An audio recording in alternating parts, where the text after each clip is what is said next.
Hey guys, আজকে নিয়ে এলাম একটি আলু দিয়ে চিংড়ি মাছের রেসিপি।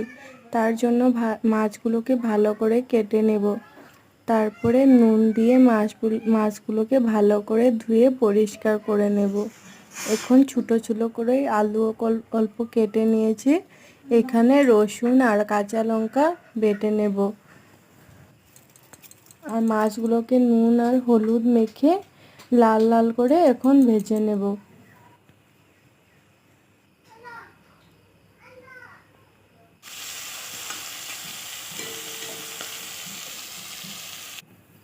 মাছগুলো সুন্দর ভাজা হয়ে গেছে। এখন আলুগুলোকে একটু নুন আর হলুদ দিয়ে ভালো করে লাল লাল করে ভেজে নেব। আলুগুলো ভাজা হওয়ার পর একটা কড়াই বসিয়ে এখানে তেল দিয়ে দুটো তেজপাতা দিয়ে ফোড়নে দিয়ে দিলাম পেঁয়াজ।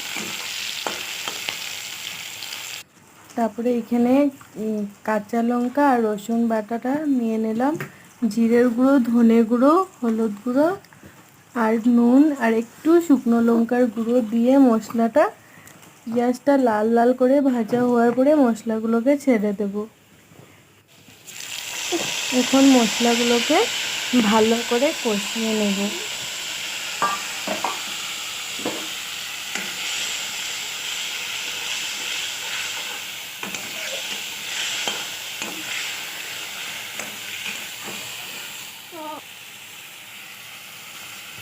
আপনারা দেখতেই পাচ্ছেন আমার মশলাগুলো ভালো করে কষিয়ে নেওয়া হয়ে গেল।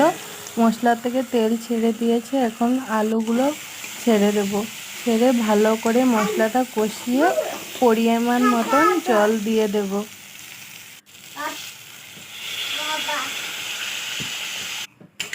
জলটা একটু ফুটে যাওয়ার পরে ভেজে রাখা মাছগুলো দিয়ে আবার ভালো করে ফুটিয়ে নিয়ে একটু গরম মশলা দিয়ে মাছটাকে নেমে দেব। এই যে দেখতেই পাচ্ছেন কি সুন্দর হয়েছে রেসিপিটা। ভালো লাগলে লাইক অ্যান্ড সাবস্ক্রাইব